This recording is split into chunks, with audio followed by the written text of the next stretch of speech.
I always thought there would be more time. That is the sentence that sits with me, even now, whenever I look back at the long road that led me to this place. I never imagined that I would become the kind of father who stands on the outside of his own daughter's life, watching from a distance, hoping for a moment that never seems to come. I never imagined I would be the man who waits for updates through relatives, who hears stories secondhand, or who has to imagine the sound of his granddaughter's laugh because he has never heard it for himself. People say life changes slowly. I think that is only half true. Sometimes life shifts in tiny ways, so gentle that you never see the change until it is already behind you. But other times life changes in one sharp moment, in a single decision, in a word spoken too late, or not spoken at all. And for me, the moment my daughter became a parent, everything changed in a way I never saw coming. When I tell this story, I do not tell it with bitterness. I tell it with a kind of quiet sadness that has settled in my bones, the kind that keeps you awake at night, even when you are tired to your core. I tell it because maybe someone out there needs to hear it, or maybe I just need to say it out loud before it fades into silence. This is not a story about anger. It is a story about love that slipped through my fingers, a story about regret that came too late, a story about a daughter I love more than anything, and a granddaughter I have never held. For a long time, I thought I understood my role as a father. I thought I knew what mattered and what didn't. But when you look back on your life from a place of loss, you start to see the small things you missed, the small moments when you could have chosen differently. You see the little cracks that eventually became the fault lines. If I had to choose a place to begin, I would start with the day my daughter was born. Not because the story is about that day, but because that was the first moment I felt something change inside me. I held her in my arms, and I remember thinking that I would do anything in the world to protect her. People say that a child changes you. They say you become softer, or more responsible, or more afraid. And that is true. But what they do not tell you is that being a parent means living with the fear that someday, the child you love more than your own life might grow away from you, no matter how tightly you hold on. My daughter's name is Emma. I still say her name quietly, even now, as if saying it too loudly might break something fragile in the air around me. Emma was always strong-willed. Even as a child, she had this way of looking at you like she could see through every word you were about to say. She was quiet, thoughtful, the kind of girl who would sit outside and watch the rain without saying a word. But she also had a fire inside her, a stubbornness that made her stand up for herself even when she was small. I used to think I understood her. I used to think that being a father meant guiding her, shaping her, showing her how to move through the world. But looking back now, I see that maybe she did not need shaping. Maybe she just needed someone who would listen, someone who would sit with her in the silence, and let her be exactly who she was. But I was not that father. Not always. I was a provider. I was the man who worked late, who left early, who thought that food on the table and a roof over our heads meant I had done enough. I believed that the sacrifices I made silently were clear to everyone around me. But the truth is, children do not see sacrifices. They see presence or absence. And I was gone more than I was there. Emma grew up watching me from a distance, learning my moods, matching her steps to mine the way children do when they want to be loved, but do not know how to ask for it. And even when she smiled at me, there was a softness in her eyes, a kind of cautious hope that I did not recognize until years later. Sometimes I think back to those early years, and I wonder how many times she waited for me to sit beside her. How many times she wished I would ask about her day, or listen to her talk about the book she was reading, or the drawing she made at school. She was always right there, living her whole world a few feet away from me. And I told myself there would be time later. After work, after rest, after everything else. But time is a strange thing.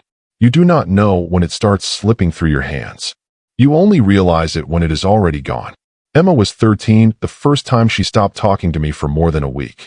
I do not remember what the argument was about. Maybe something small, something that did not matter. But I remember the silence. I remember how she walked around the house without looking at me. I remember how her shoulders seemed to fold inward whenever I entered the room. I thought she was being dramatic. I thought she would get over it. I did not go to her. I did not apologize. I did not sit her down and ask what she needed. I told myself that I was the parent and she was the child, and that was enough. But sometimes silence is not temporary. Sometimes silence becomes the language a child uses when they no longer know how to reach you. I see that now. I see it so clearly that it hurts. When Emma turned 16, she began spending more time outside the house. She came home late.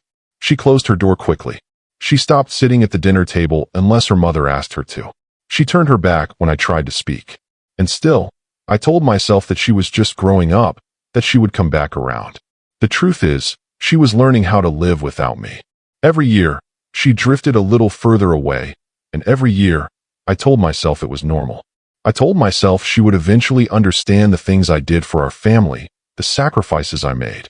I told myself she would appreciate me someday. But appreciation is not the same as connection. And sacrifice is not the same as love felt. The real distance between us was not measured in the hours I worked or the time I missed.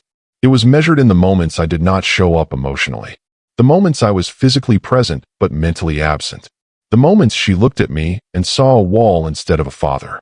She never said the words out loud. She never told me she felt unheard. But children do not always speak their hurt. Sometimes they carry it quietly until it becomes part of who they are.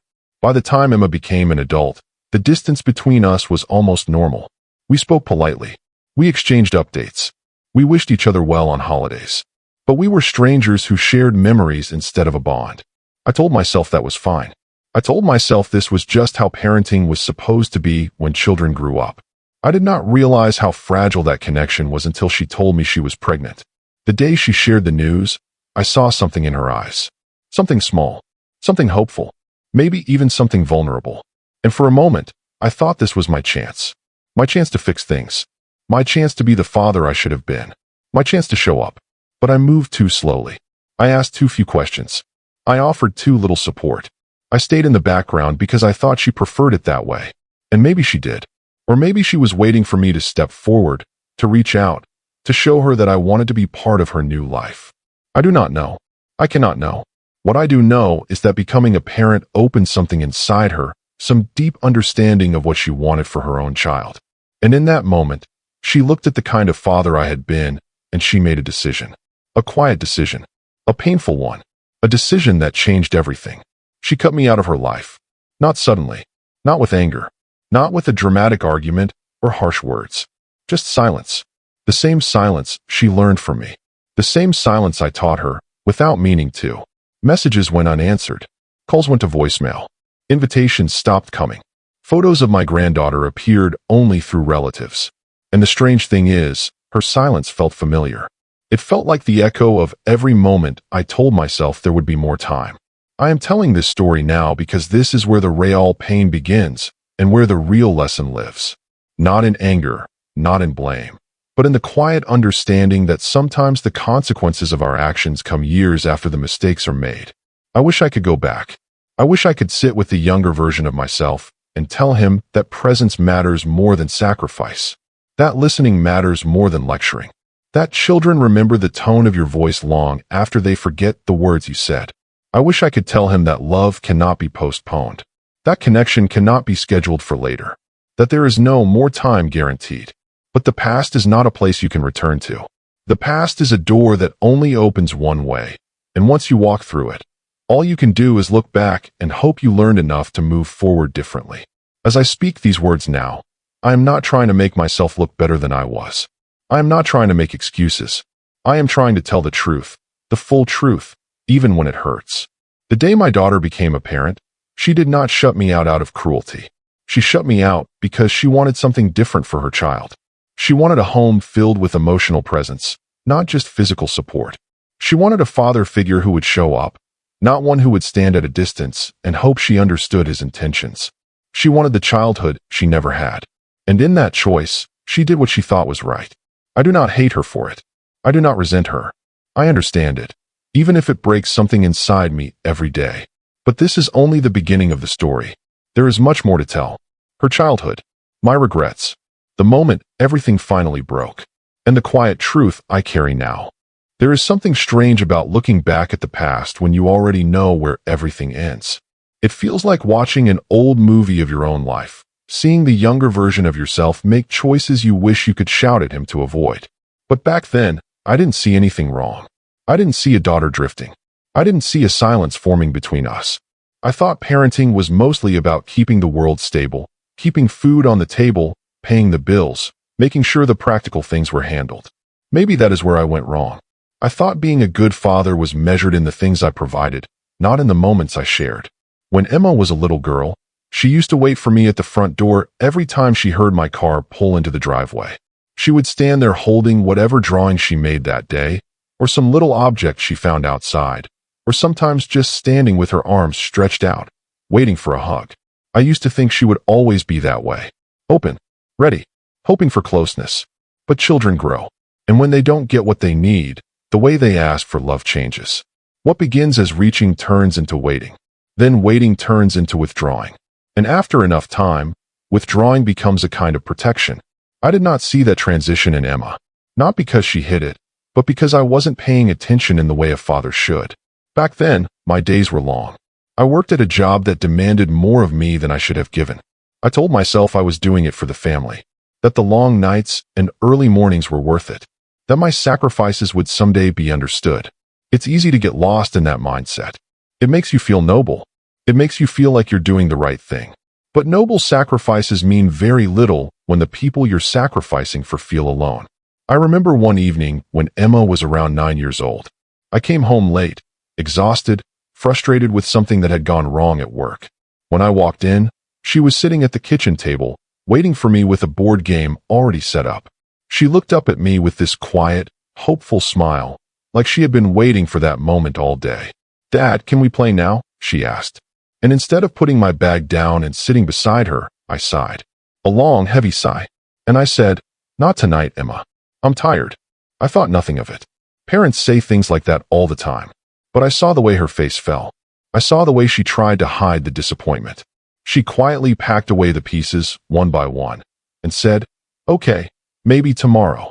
I don't remember if tomorrow ever came. I don't remember if I made it up to her.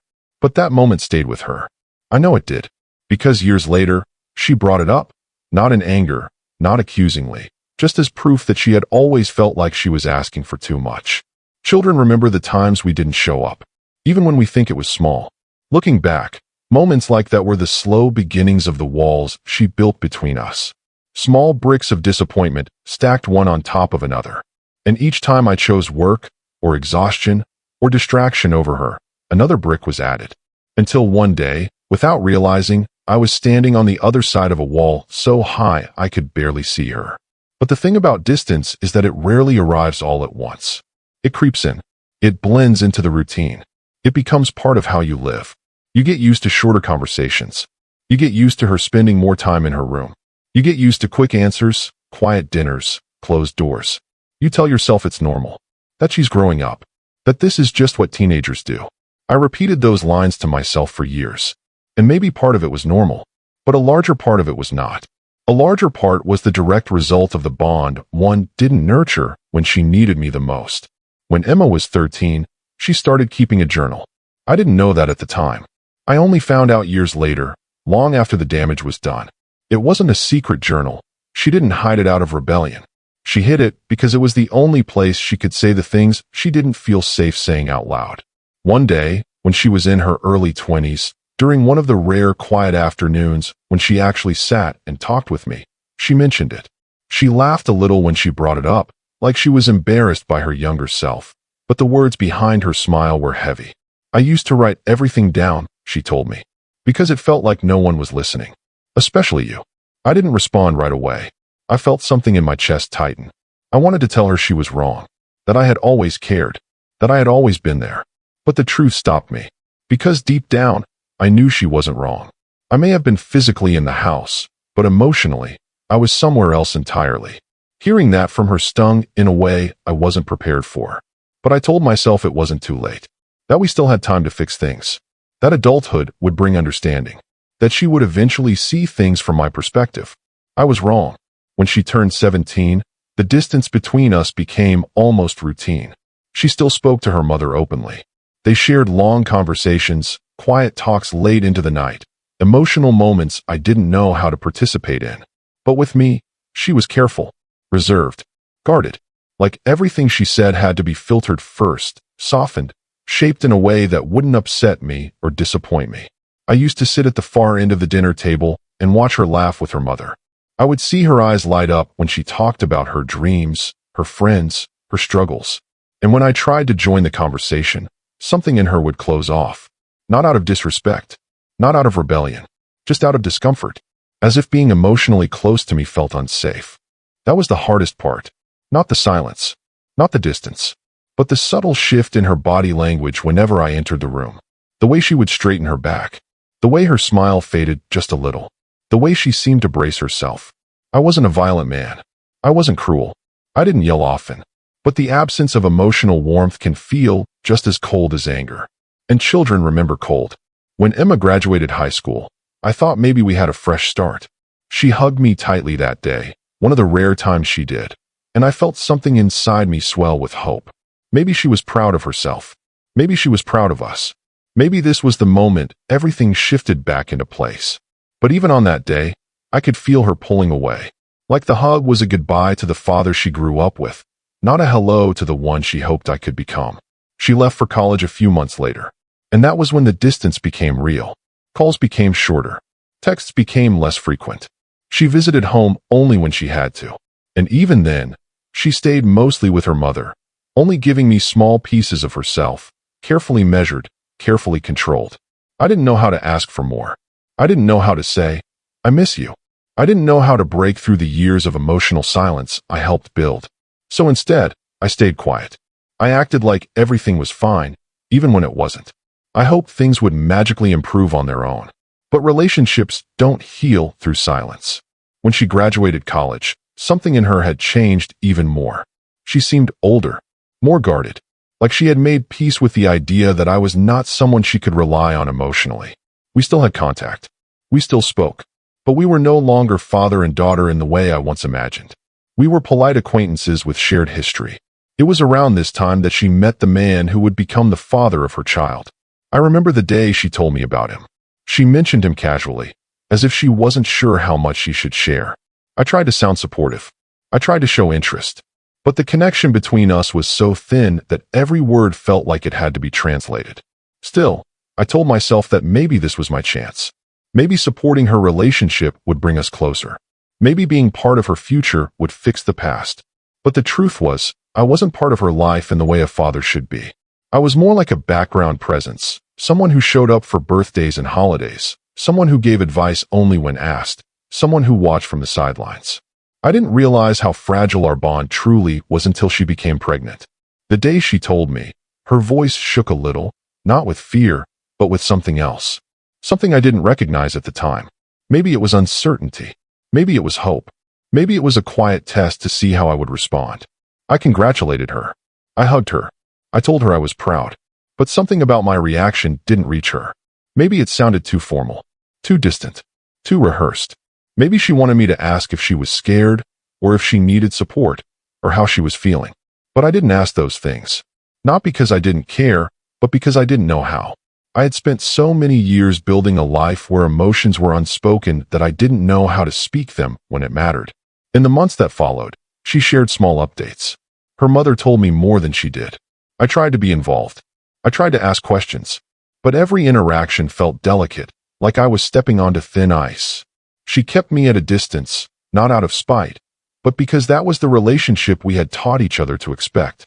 And then, one day, without warning, she stopped responding. One text unanswered, then another, then a call that went to voicemail, then a message left on read for weeks. At first, I told myself she was busy, pregnant, tired, maybe overwhelmed. But as the silence stretched, I felt something unfamiliar, a kind of panic I couldn't name. It was her mother who finally told me the truth. She needs space, she said gently. She's thinking about what kind of environment she wants for her child. And I knew immediately what that meant. She didn't want me in her child's life. Not because she hated me. Not because she was trying to punish me. But because she wanted to break the cycle. She wanted her baby to grow up with emotional safety. She wanted the kind of father figure she never had. And in her mind, that meant protecting her child from me. I didn't argue. I didn't fight. I didn't try to justify myself. Because deep down, I understood. The realization hit me with a kind of quiet, unbearable clarity.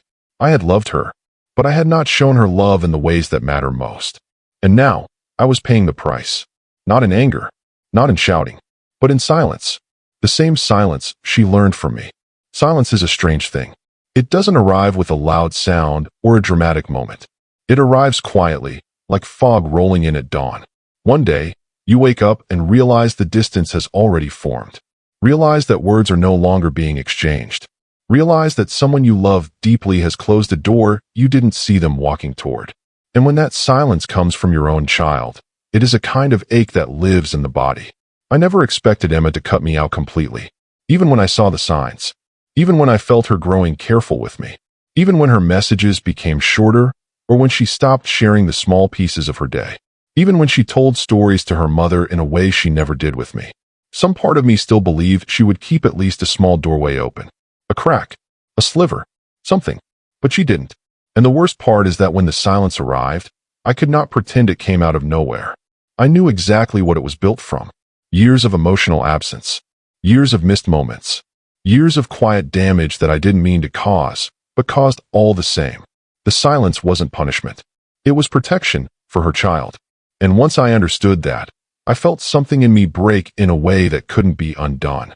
For the first few weeks after she stopped responding to me, I told myself it was temporary. I told myself she was stressed, tired, busy preparing for the baby. I sent her messages anyway. Soft messages. Simple ones. Hope you're doing okay. Thinking about you. Let me know if you need anything. None of them were answered. Her mother kept telling me gently, give her time. But time felt heavy. Time felt like walking through water. Time felt like something pulling away from me instead of toward me. I remember sitting alone in the living room late one night, staring at my phone. The house was quiet. Too quiet. And that silence inside the house matched the silence between me and Emma in a way that made my chest feel tight. I opened our message thread again. Scrolling. Reading. Looking for something, anything, that might tell me where I had lost her. The messages from her were always short. Okay. Yes. Sure. Maybe next week. Words without warmth. Words without connection. When I reached the top of the thread, years back, I saw messages from when she was a child. Little sentences filled with excitement. Dad, look at my drawing. Dad, can we play later? Dad, I miss you. Those messages hit harder than anything. Because back then, she reached for me constantly. And I didn't reach back. Not enough. Not in the ways that mattered. Sometimes, people think distance happens because of a big fight or a dramatic betrayal. But most of the time, distance happens through 1,000 small moments when someone needed us, and we weren't there. 1,000 quiet disappointments. 1,000 missed opportunities to connect. And when I sat there reading those old messages, the truth settled inside me with painful clarity. I had taught her how to live without me. I didn't mean to, but I did. I wasn't a bad father in the obvious ways. I didn't hurt her. I didn't abandon her physically. I didn't yell or shame or belittle her. But emotional absence is its own kind of wound. A soft wound. A quiet wound. The kind that leaves no visible scar, but grows deeper until it shapes a person in ways you don't see until it's too late. I didn't understand that until she became a parent herself. When a child grows up and becomes a parent, they see their upbringing differently. They make decisions based on the safety they want to create for their own child. And when Emma looked back at the way she grew up, she must have seen something she didn't want to pass on. She must have felt the coldness she lived with, the distance, the emotional gaps, the silences, and she decided her child would not grow up with that same coldness. The day I realized this fully, I wasn't angry. I wasn't even surprised. I was just heartbroken. Not heartbroken because she cut me out. Heartbroken because she had to. Heartbroken because I had not given her the closeness she deserved. Heartbroken because I had become a father she felt she needed to protect her child from emotionally. Heartbroken because I couldn't change the past. After weeks of silence, I finally reached a point where I couldn't stop thinking about what kind of father I had been. So I did something I never thought I would do. I asked her mother, what did I do wrong? Her mother looked at me for a long moment before answering. Not with anger, not with blame, but with a softness that made her words land even more deeply. She didn't feel seen by you, she said. She didn't feel heard. She didn't feel like she could be vulnerable around you. And when she became pregnant, she realized how much that mattered. I nodded. Slowly, quietly, because there was nothing to argue with, nothing to defend. The truth didn't need my explanation. The truth didn't require permission to exist. Her mother continued, she's not angry at you. She never was. She just had to choose the kind of environment she wants to raise a child in. And that was the moment I realized something life-changing. Emma wasn't rejecting me. She was choosing a different future for her child. A future without emotional distance. A future where love was expressed, not assumed. Where presence was felt, not implied. Where safety was emotional, not just physical. I had provided the home, provided the income, provided the stability, but I had not provided emotional safety. And by the time I realized it, she had already learned to live without it. Months passed. My granddaughter was born. I didn't know the exact day. I found out later, secondhand, through a relative who posted something online. In that moment, it was one of the hardest I've ever lived through. I sat there staring at the small photo on someone else's screen. A tiny baby, wrapped in a blanket, eyes closed, completely unaware of the world she had just entered. Completely unaware of the man staring at her picture with a mix of joy and grief, so intense it felt like drowning. I whispered, "Welcome to the world," even though she couldn't hear me. Even though the only place my words existed was in the quiet room around me. I didn't tell anyone how much it hurt that I wasn't there. That I didn't hear her first cry. That I didn't get the message announcing her arrival. That I wasn't even considered in those first moments. Because the truth is, I didn't feel like I deserved to be. Not when I hadn't shown up for her mother in the ways that mattered. Over the next few months, I tried again. Carefully, softly, respectfully. "How are you feeling? I hope you're okay. Congratulations, Emma. I love you." Nothing. Silence. Not cruel silence. Not angry silence. Just firm silence. Boundary silence. The kind of silence someone chooses when they have made a final decision. I didn't push. I didn't demand. I didn't guilt her. Because forcing someone into a relationship never creates healing. It only creates resentment. So I waited. And while I waited, I thought. A lot. I replayed moments from her life. Moments I didn't think about at the time.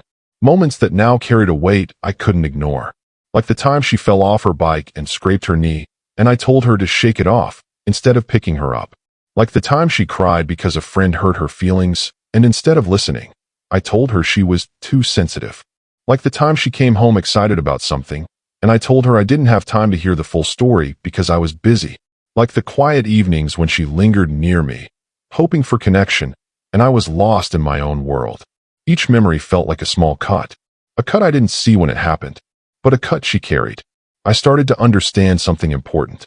Sometimes the moments we consider small are the moments children remember forever. Parents often think love is obvious, automatic, that children just know. But children don't know unless they feel it, unless we show it, unless we speak it, unless we live it. And I hadn't. Months turned into almost a year before I heard anything meaningful about Emma again. It wasn't from her. It was from her mother. "She asked me to tell you," she said softly one afternoon, "that she needs more time. She's not ready to reconnect. She's still processing." I could feel my chest tighten. More time. Not ready. Processing. Those words weren't cruel. They weren't harsh. They weren't even final. But they weren't hopeful either. They were the kind of words someone chooses when the door is not locked, but not open. When the heart is not closed, but not reachable. And I realized something else. Emma wasn't trying to hurt me. She was healing herself. Because healing sometimes means creating distance from the place where pain was learned, even if that place was your own father. I don't know how long this healing will take. I don't know if I will ever meet my granddaughter. I don't know if I will ever hear Emma call me Dad with warmth again. I don't know if the relationship will ever be rebuilt. But I do know this. I cannot rush her. I cannot force her. I cannot demand her forgiveness, or her presence, or her trust. Trust is not given. It is earned. And I have years of earning to do. Sometimes people say, it's never too late. But I think that's only half true. It is too late to redo her childhood. Too late to be the father she needed back then. Too late to fix moments that shaped her. But it is not too late to become the man I should have been. Not too late to grow. Not too late to change. Not too late to understand. Even if she never comes back, I can still learn. I can still soften. I can still grow. I can still become a more emotionally present person. Because sometimes the people we lose are our greatest teachers, even if the lesson arrives wrapped in pain. And maybe one day, maybe, she will see the change in me. Maybe she will see that I am no longer the man who stayed distant. Maybe she will see a father who has finally learned what presence means. Or maybe she won't. But either way, I will keep loving her. Quietly, steadily, patiently, without expectation, without pressure, without demanding anything in return. Because loving someone sometimes means giving them the space they need, even if that space hurts you deeply. This is the truth I carry now. You can love your child with your whole heart, and still lose them if you don't show that love in ways they can feel. I learned this too late, but I learned it, and that understanding, painful as it is, has become the beginning of my own healing. I did not sleep the night after my daughter slammed the door in my face. Not a single minute. I lay there in the dark, staring at the ceiling, listening to my own breath, trying to understand what had just happened, trying to understand how we had ended up in a place where my little girl, my once bright, once laughing daughter, looked at me like I was a stranger she owed nothing to. People think heartbreak comes with noise, crying, yelling, begging, throwing things. But the kind of heartbreak you feel as a parent, the heartbreak that comes from your own child telling you to stay away, it comes in silence. A deep, heavy silence that presses against your chest like weight, making it hard to breathe. That night, I kept replaying every choice I ever made. Every moment I wasn't there enough. Every time I thought work would provide the life she deserved. Every time I believed I had more time with her, as if time respected fathers who mean well but fall short. I even heard my ex-wife's voice echoing in the back of my mind. You missed so much, and she noticed. I hated that she was right about some things. And maybe that's why I tried so hard to fight for my daughter later on, because guilt is a stubborn shadow, and mine had grown long. Around 5 in the morning, when the sky started turning pale gray, I sat up on the edge of my old bed and rubbed my face with both hands. I told myself something simple, almost childish in its hope. She didn't mean it. She was overwhelmed. Give her a day. She'll call. But deep down, even then, I could feel something shifting. Something permanent. Parents feel things in their bones. We know when something is slipping through our fingers, even before it's fully gone. My daughter, Emma. She was slipping. I stayed home most of that morning, drinking coffee I didn't taste, staring at the front door like she might walk in and tell me she was sorry for how she spoke, that she wanted to talk, that she still needed her father. But the hours passed without a call, without a message, without anything. At noon, I finally stood up and forced myself to shower. I had to be somewhere.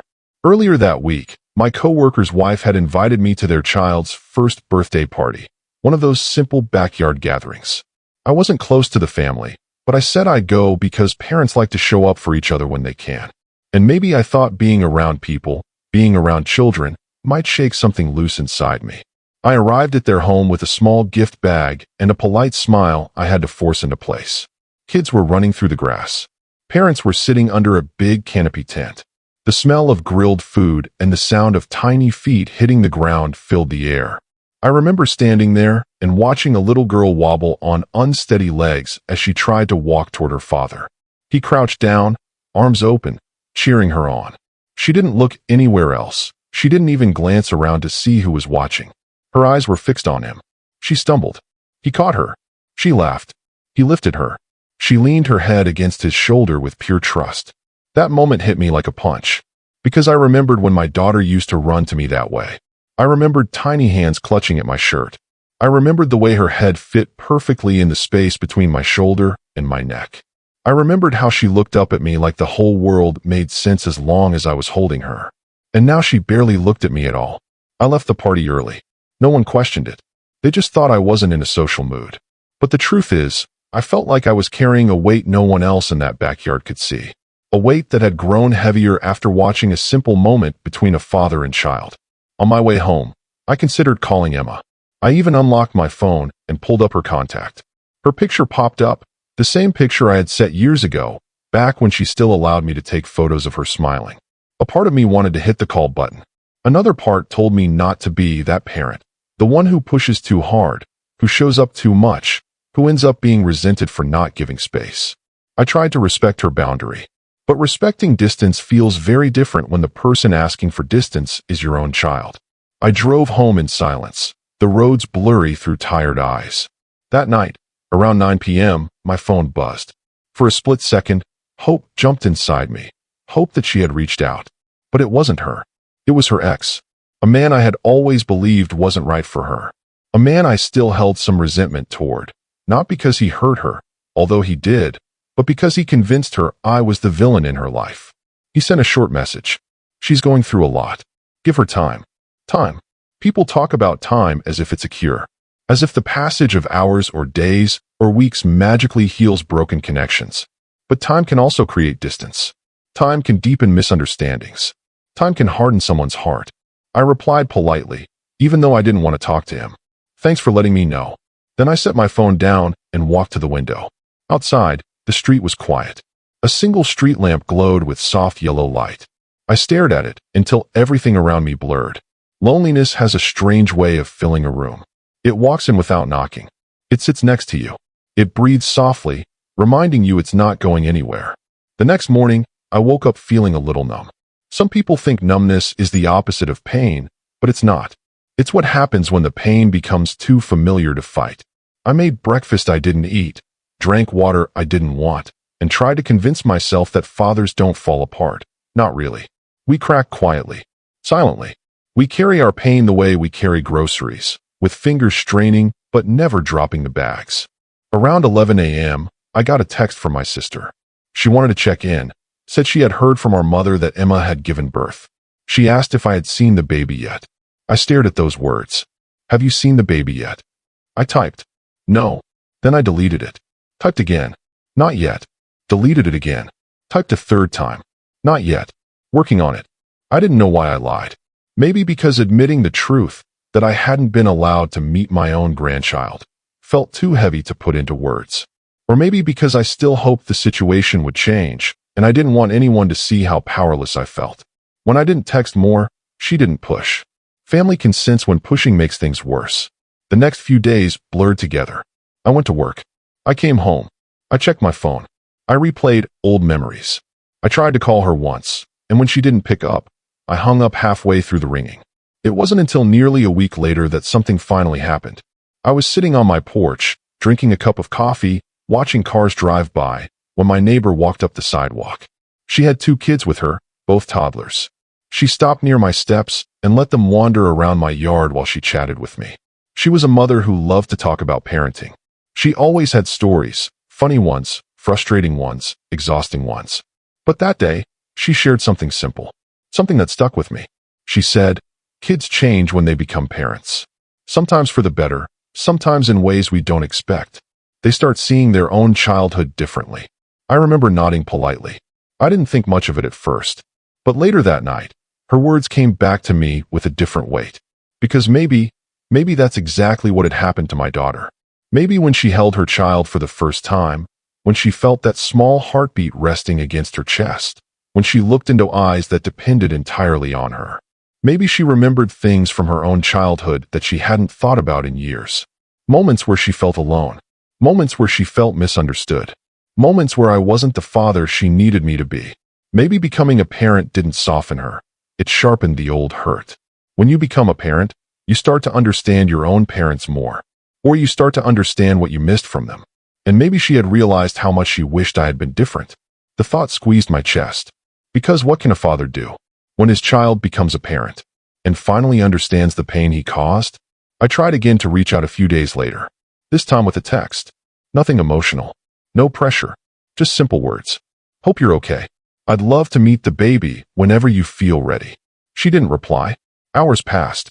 Then a full day. Then 2. Silence is loud when it comes from someone you love. A few days later, I found myself driving past the hospital where she delivered the baby. I didn't plan it. I was on my way home from work, and my hands just happened to turn the wheel without asking my mind for permission. I circled the parking lot once. Then a second time. I didn't know what I was looking for. Her car? Her face through one of the windows? Or maybe I was searching for something inside myself, some understanding, some clarity, some kind of sign that everything wasn't lost yet. I finally parked. I sat there for a good 10 minutes, staring at the entrance doors. People walked in and out. Parents held newborns and carriers. Grandparents took videos and whispered excitedly. I sat there with my hands on the steering wheel, feeling like an outsider in a place meant for family. I didn't get out. I didn't go inside. I knew she wasn't there anymore, but I just needed to see the place where she became a mother, where she held her baby for the first time, where the distance between us began to grow in ways I couldn't yet understand. It hurt to admit it, but it felt like she had entered a new life without me, a life where I was no longer needed. That evening, I called my mother. She didn't know the full story, but she knew enough to tread gently. She said something that stayed with me for the rest of the night. Sometimes children don't cut their parents out because of anger.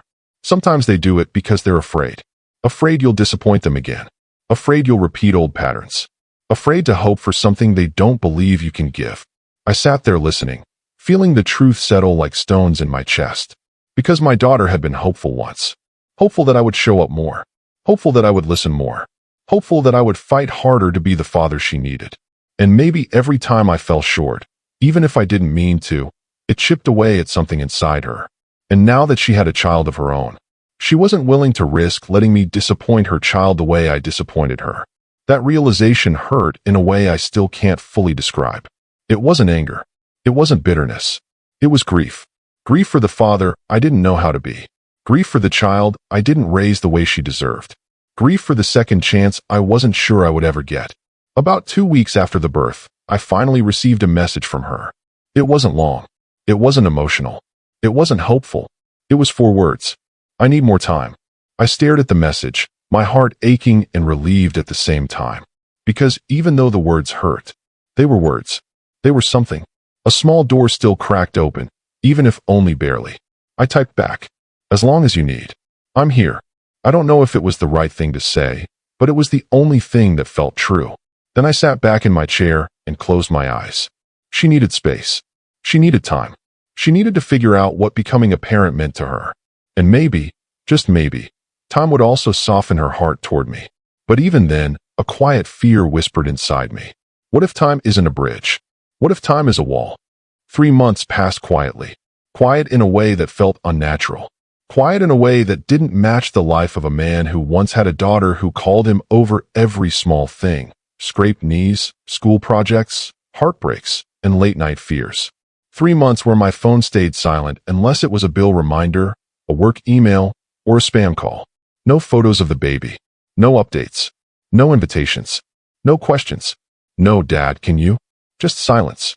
Time didn't heal anything in those months. It only made the distance feel real. Permanent. Settled. The way dust settles on furniture no one uses anymore. Every morning, I woke up hoping she'd text. Every night, I went to bed pretending it didn't hurt that she hadn't. Hope became a heavy thing to hold. But I held it anyway. The first month passed slowly. The second passed with more numbness than pain. But it was the third month where something shifted, not in her, but in me. One evening in late spring, I came home from work and walked through the front door like I always did. Same routine. Keys in the little dish near the entryway. Shoes kicked off in the corner. Jacket over the back of the dining chair. But that night, I paused in the doorway and looked around the quiet house with new eyes. It hit me that everything in that house was mine. My furniture, my hobbies, my decorations, my schedule, my quiet, my life. And yet it felt like the life of a man who had never been a father. There were no pictures of the baby, because I had never been given any. There were pictures of Emma from years ago, but none from recent times. There were no toys lying around. No baby blankets draped over the couch. No signs of a family. Just me. Just the life of a man alone. And for the first time, the house didn't feel like a home. It felt like a museum of things that used to matter. One Saturday morning in June, 3 months after she gave birth, I finally broke my usual routine. I woke up early, before the sun fully rose, and looked at the ceiling the same way I had 3 months earlier. But instead of feeling crushed or helpless, I felt something else. A need. A pull. A voice inside me saying, you cannot live like this forever. You cannot spend the rest of your life waiting for someone who doesn't even know you're waiting. So I decided to do something new. Something small. Something harmless. I drove to the bookstore. Not for myself. Not because I planned to read. I walked straight to the children's section.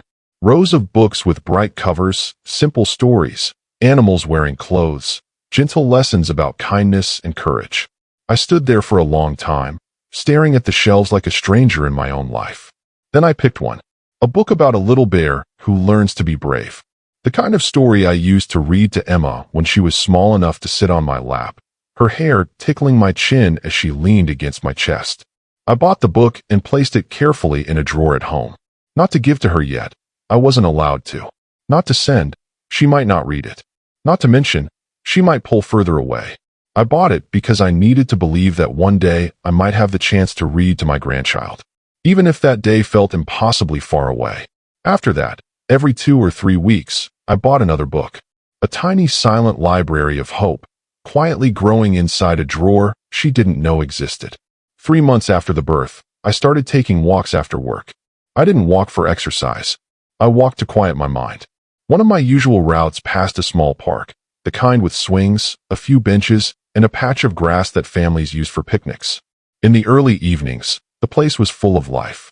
Kids running, parents laughing, grandparents helping toddlers climb the slide, little socks half off little feet, tiny voices calling out to the people who love them. Sometimes I stood there for a minute or two, just watching. Not long enough to look strange, just long enough to ache. And then I'd keep walking, pretending the ache was only temporary. One evening in late June, the sky turning a soft shade of pink, I saw something I didn't expect to see. A man around my age, maybe a little older, holding a newborn. He looked tired and proud and overwhelmed and joyful all at once. His daughter, a young woman in her 20s, stood beside him, smiling shyly as she adjusted the baby's hat. It was clear from the way the man kept staring at the baby. He was falling in love for the first time in a long time. I should have walked away, kept moving, kept my eyes to myself. But I stood there, frozen, my throat tightening. Because what I saw in that man's face, that mixture of awe and fear and hope, that was supposed to be me. That was supposed to be my moment too. I felt a sudden sting behind my eyes, the kind that comes without warning, the kind you can't blink away. So I turned around and walked home before the emotion spilled over. But the image stayed with me all night. It followed me into my dreams. It followed me the next morning. It followed me for days. And I couldn't shake the feeling that time. The same time I had been trying to give Emma, was quietly carving a canyon between us. In the middle of these 3 months, something else happened. Something small. Something unexpected. One evening, my phone buzzed. I picked it up with that familiar jolt of hope that had become almost painful. It wasn't Emma. It was her ex, the same man who had texted me weeks earlier. He wrote, "She's doing okay. Baby is healthy." Just that. Nothing warm. Nothing friendly. Nothing promising. But something. I stared at the message for a long minute, wondering why he felt the need to say anything at all. Then I typed back, "Thank you." I didn't know what else to say. For some reason, those 2 small sentences stayed with me for days. A part of me wondered if Emma had asked him to say it. Another part wondered if he reached out on his own because he knew the silence was crushing me. Maybe he felt bad. Maybe he still cared for her. Maybe he still cared for the family he once thought he would be part of, a family that included me, whether he liked me or not. Or maybe he simply understood the pain of being kept away from someone you love. Whatever the reason, the message meant more than it should have. It meant I wasn't completely invisible. Around the end of the 3rd month, something changed in me. Not because she reached out. Not because things improved. Not because new hope appeared. It changed because I finally realized something simple. I was waiting for a moment that might never come. Not in anger. Not in bitterness. Just in calm acceptance. It's a strange kind of peace. The peace that comes when you stop expecting the world to suddenly fix itself. I began to look at my days differently. Not as empty space between hopeful moments, but as a life I still had to live. I started cooking again. Real meals, not the frozen dinners I had relied on for months. I tried new recipes. Burned a few. Enjoyed some. I cleaned out the garage. Fixed a loose board on the fence. Sorted through old boxes of Emma's childhood drawings and school projects. I laughed once, really laughed, when I found a paper where she had written, in messy handwriting, "My dad is the strongest and the best, and he knows how to fix everything except the microwave." I remembered that day. The microwave had sparked. I had panicked and unplugged it without thinking. She laughed at me for a week. I sat on the garage floor with that piece of paper in my hand for a long time, running my thumb over her old handwriting, feeling a tenderness I had forgotten I could feel. That's the thing about parenthood. Distance cannot touch memories. Silence cannot erase them. Time cannot undo the fact that you loved them long before they learned to speak. And sometimes, the softest memories are the ones that break you open again. One evening toward the end of the 3rd month, I did something I hadn't done since the baby was born. I sat at the kitchen table, opened my phone, and typed a message to her. Not long. Not heavy. Not emotional. Just honest. "I hope you're doing okay. I'm here when you're ready." I didn't hit send. I stared at the message for a long time, maybe 10 minutes. Maybe longer. The screen kept dimming. and I kept tapping it to bring it back to life. Then I deleted the message. Not because I didn't mean it. Not because I didn't want to reach out. I deleted it because I was finally learning something difficult. When someone asks for space, repeating, "I'm here," every few weeks can feel like pressure instead of patience. And fathers know how to cause pain without meaning to. So I put the phone down and let the silence stay. 3 months after the birth, I realized something else too. Something I hadn't admitted to myself until then. It wasn't only that she was keeping me out. It was that she didn't know how deeply I regretted the years I missed. She didn't know how many nights I lay awake thinking about the choices I made. She didn't know how many days I wished I could go back and redo her childhood. Be softer, be kinder, be more present. She didn't know how many apologies sat in my chest, heavy and unspoken. Regret grows with age. Understanding grows with age. But children, even adult children, can only see the past from the place they stand. And the place she stood now was motherhood. Motherhood changes everything. It changes the way you see love. It changes the way you see your own parents. It changes the way you remember the past. 3 months after becoming a mother, she was seeing her childhood through new eyes. And I was afraid of what she saw. Then, near the end of the 3rd month, something happened. Something small. Something easy to miss. Something that changed everything for me. Late one evening, my phone buzzed. I almost ignored it, assuming it was work or a bank notification. But when I looked down, for the first time in months, it was her name. A short message. Just 6 words. "Baby's doing fine. We're both okay." That was it. No photos. No details. No dad. Just 6 simple words. But those 6 words felt like sunlight after a long winter. I didn't reply right away. Not because I didn't want to. I wanted to respond instantly, with a flood of emotion. But I forced myself to breathe. To be gentle. To meet her where she was, not where my loneliness was. After a few minutes, I typed back, "I'm glad you're both okay." That was all. No pressure. No questions. No expectations. Just love, softly placed in the space she finally opened. She didn't respond. But she didn't block me. She didn't push me away. She didn't disappear. And that was enough for now. Enough to keep hope alive. Enough to keep my heart steady. Enough to remind me that the story wasn't over. Not yet. Not even close. The next morning, I woke up with a strange kind of calm.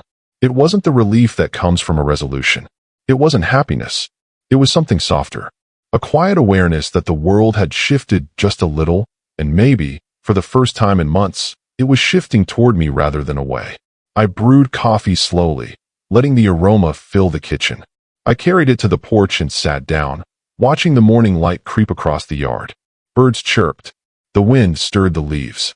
Life, it seemed, was moving on everywhere, except in my own life, where the silence from my daughter still sat like a shadow across everything I tried to do.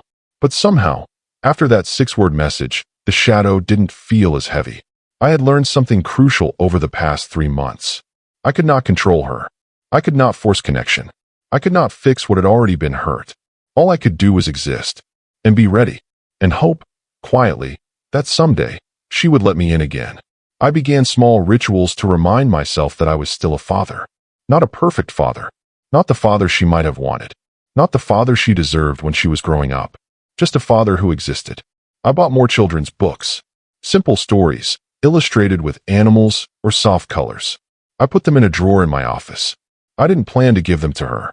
I didn't plan to show her that I had thought of her child. I bought them because the act of buying them, holding them, stacking them, was my way of saying to myself, I'm still here. I'm trying. I'm learning. I also started writing. Letters I didn't send. Thoughts I didn't voice. Memories of her childhood and reflections on the father I had failed to be. Sometimes I cried while writing. Sometimes I just stared at the pages. But every word was a tiny step toward understanding. Every word reminded me that regret does not have to be silent.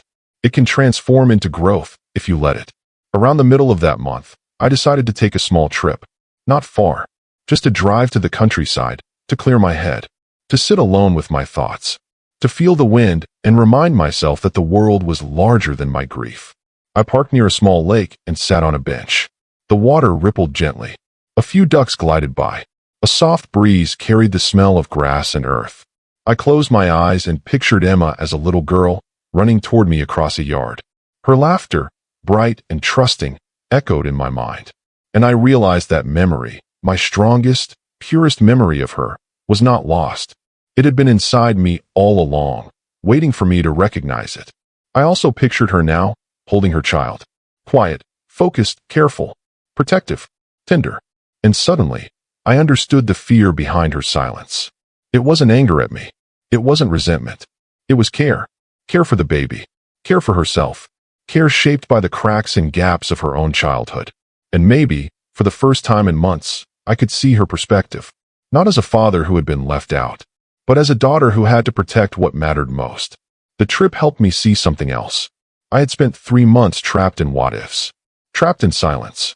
Trapped in the space between her message and the day I might hear from her again. But life had not stopped. Time had not paused.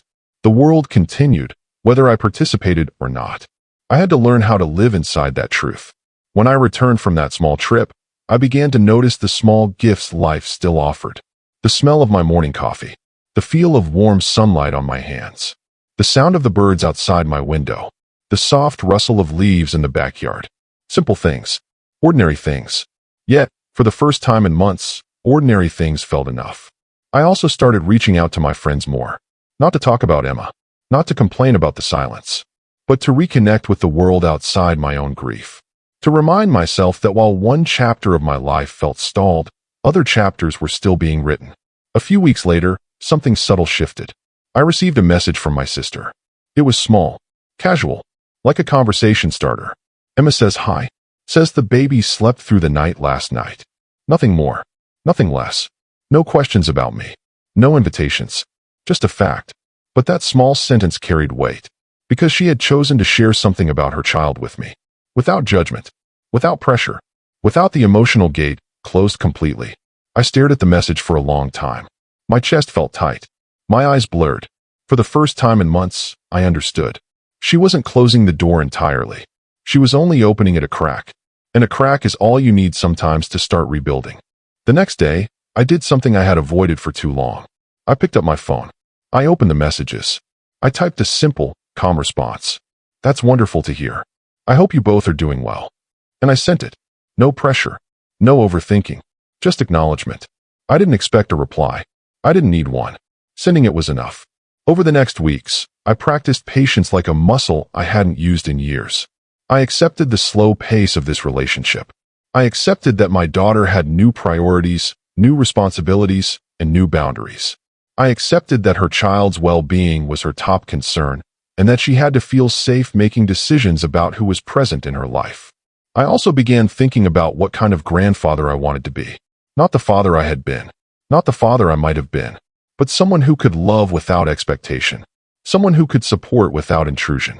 Someone who could exist as a steady presence, even from afar.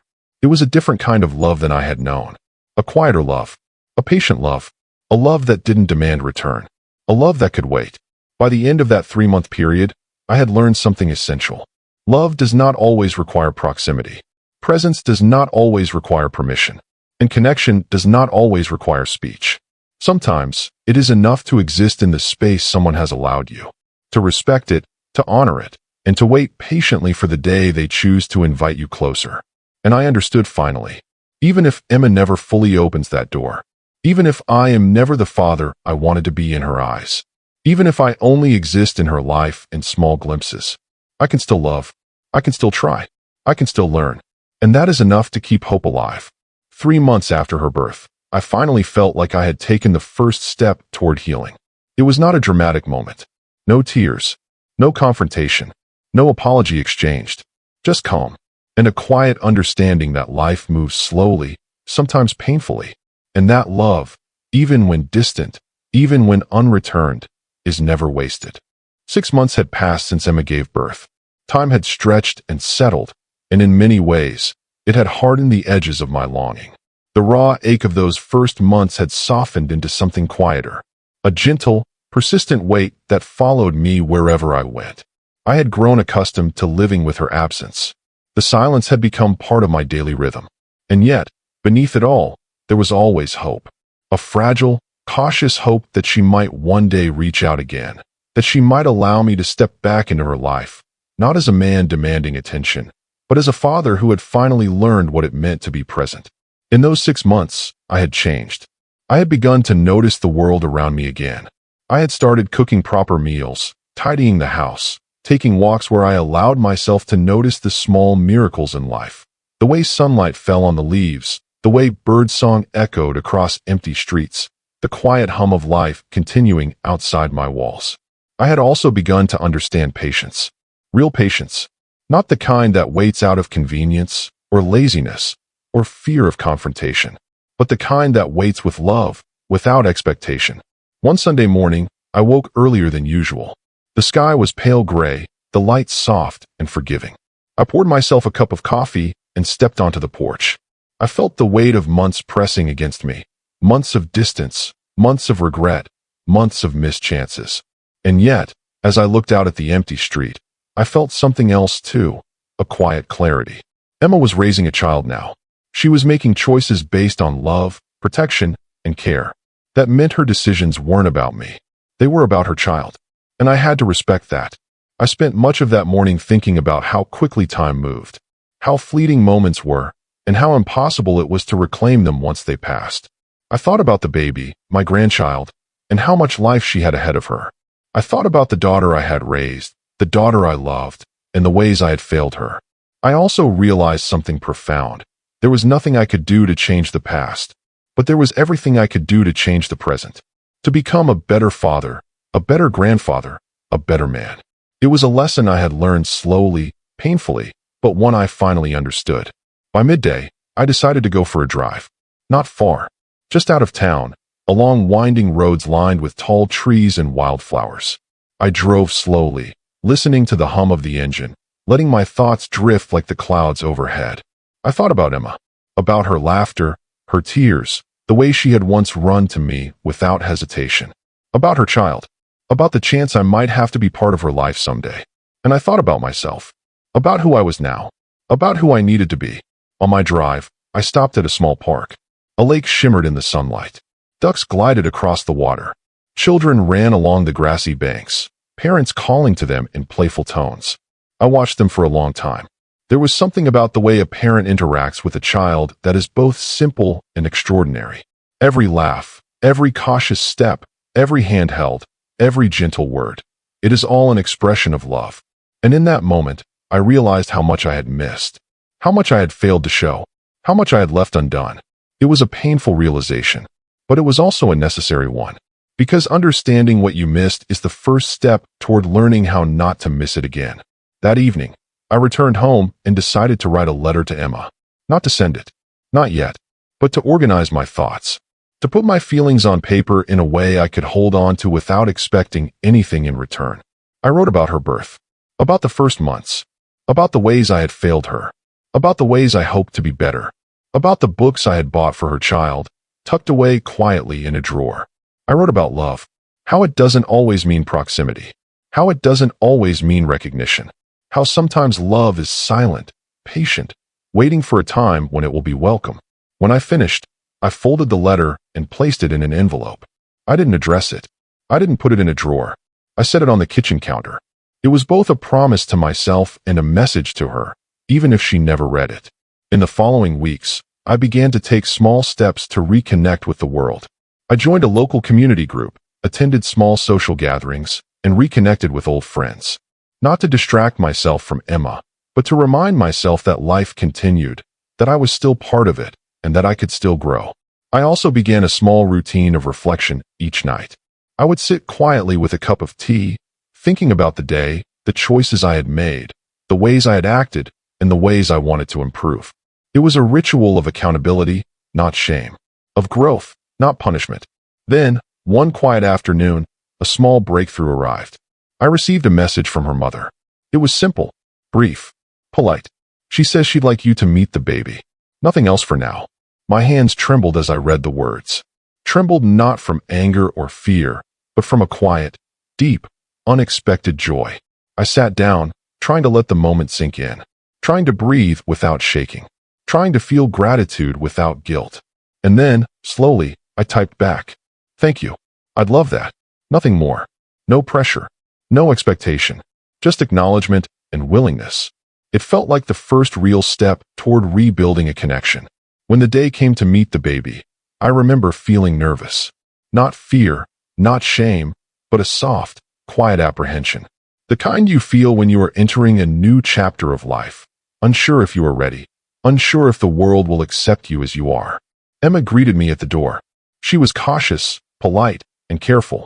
I could see in her eyes the weight of responsibility, the protective instincts that came naturally to a mother.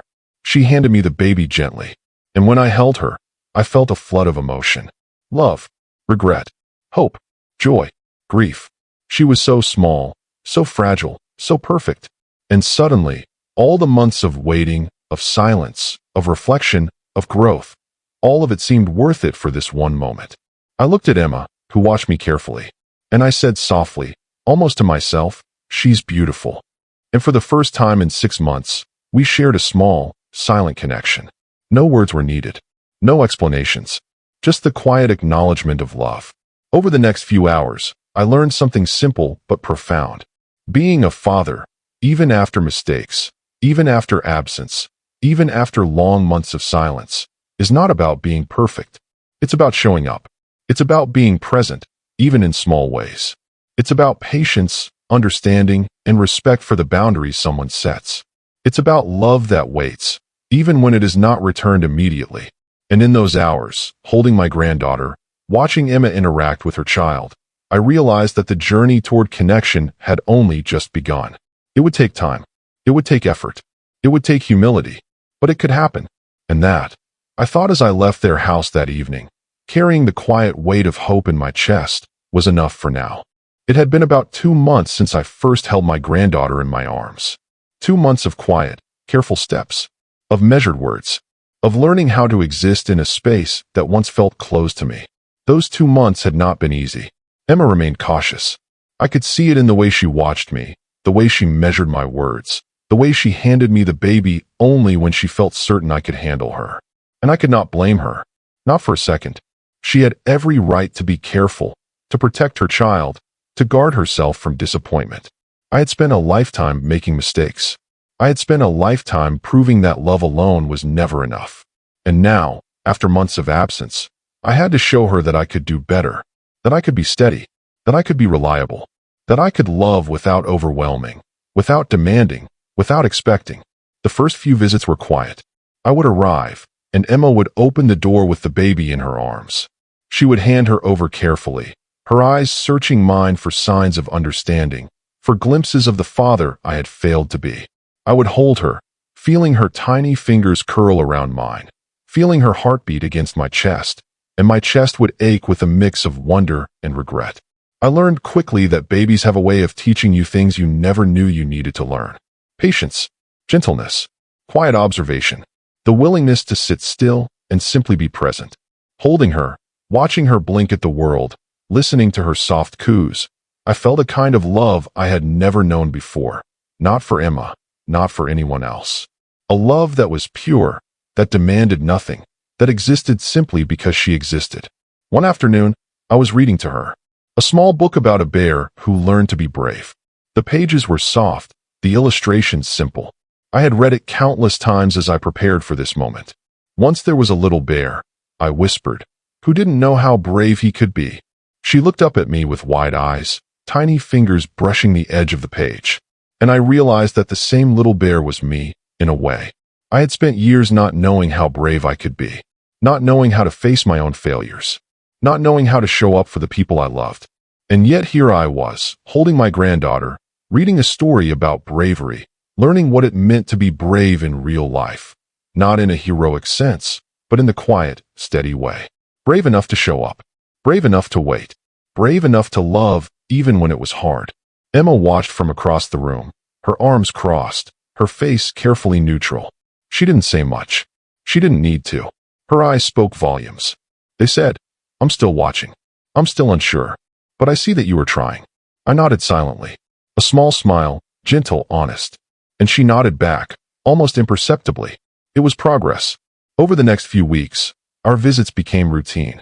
I would arrive, and she would hand me the baby. I would feed her, rock her, sing softly to her, read stories to her. Emma would sit nearby, sometimes talking softly, sometimes scrolling through her phone, sometimes simply watching us interact. And with each visit, I felt the walls between us shifting ever so slightly, not breaking down entirely, not crumbling, but softening, allowing light through cracks that had once felt impenetrable. I began to notice subtle changes in myself too. The ache of absence had faded, replaced by a steady, quiet longing. The regret that had once gnawed at my chest had softened into reflection. I had learned to forgive myself, not entirely, but enough to try again. I also realized something essential. I could not control Emma's feelings, nor could I dictate how she viewed me as a father. But I could control my actions. I could choose patience. I could choose consistency. I could choose love without expectation. And that, I realized, might be the most powerful thing I could offer her now. One evening, as the sun set over the neighborhood, I walked home from a visit. The baby had fallen asleep in my arms. Emma had kissed my cheek briefly as I left, a small gesture of trust. I walked slowly, feeling the warm evening air on my face. The world around me felt alive, vibrant, and yet gentle. And for the first time in months, I felt a sense of peace. It wasn't complete peace. It wasn't resolution. It wasn't the end of the struggle. But it was a start. A few days later, I began a new ritual. I wrote letters to Emma and the baby. Not to send immediately. Not to pressure. Not to demand attention. I wrote about my memories of Emma as a child. I wrote about my hopes for her as a mother. I wrote about the ways I hoped to be part of their lives, even in small ways. I didn't send these letters. I simply wrote them. They were my way of practicing presence, of reminding myself that my love existed, even when it could not be fully expressed. Then, one Saturday afternoon, Emma surprised me. "I'd like you to babysit for a few hours," she said. Her voice was careful, measured, but it carried a weight I had not expected. Trust. I stared at her, barely able to speak. "Ah, yes, of course." And that afternoon, I spent hours with my granddaughter alone. I fed her, changed her, sang to her, rocked her to sleep. I walked through the living room, the quiet hum of the house filling the spaces between us. And I realized something remarkable. I could do this. I could be present. I could care. I could love. And it mattered. Emma returned home later, and there was no lecture, no accusation, no tension. Just a simple, careful acknowledgement. A small smile. A nod. And in that moment, I knew we had taken another step forward. The following months were slow, steady, and deliberate. I learned to respect boundaries. I learned to celebrate small victories. I learned to accept that love is patient, that connection is fragile, and that trust must be earned over time. And with each visit, each moment, each quiet interaction, I felt the walls between us soften further. By the end of 8 months, I had realized something profound. Parenthood, even late, even flawed, even after mistakes, is never too late to try again. Love, patient, quiet, unwavering, can survive absence. And children, grown or small, are capable of allowing you back in, if you are willing to wait, to learn, and to show up consistently. I held my granddaughter one evening as she slept in my arms. I looked at her tiny hands, her delicate features, her trusting, innocent face, and I felt a promise take root in my chest. No matter how long it took, no matter how many mistakes I had made, no matter the silence, the distance, or the uncertainty, I would be here. I would try. I would love. And someday, I hoped, that love would be enough to bridge the gap I had left behind. Time had a quiet way of teaching lessons I wasn't ready for when Emma gave birth. The baby, my granddaughter, was nearly a year old now. Small, delicate, curious, and growing fast, each day filled with discoveries I sometimes felt I would miss. And yet, I was beginning to understand my place in their lives, slow as it was, gentle as it needed to be. Those 10 months had been full of small steps, careful interactions, and quiet observation. Nothing dramatic, nothing loud, nothing that could force an instant reconciliation. Just patience, just showing up, just being present. And somehow, that was enough to begin rebuilding what had been lost. By now, my visits were more relaxed. Emma had begun to trust me more. I could hold my granddaughter for longer periods, feed her, rock her, even soothe her when she cried. It was the kind of intimacy I had longed for, the kind I had thought might never come. One afternoon, as the sunlight streamed through the living room window, I sat on the floor with my granddaughter. She crawled toward me, tiny hands reaching, giggling with that high-pitched delight that fills a room with life. I picked her up carefully, feeling the weight of her in my arms. She rested her head on my shoulder, and I realized something profound. Love can exist quietly, without words, without acknowledgement, without grand gestures. Sometimes, love exists simply in being there. Emma watched us from across the room, arms crossed, but with a soft expression on her face. There was no need for words. Her presence said everything. I see that you are trying. I see that you are here, and I am cautiously letting you in. Over the months, I had grown more aware of my own emotions. The guilt that had once consumed me had softened, replaced by a reflective awareness. I understood the mistakes I had made. I acknowledged them without letting them define me.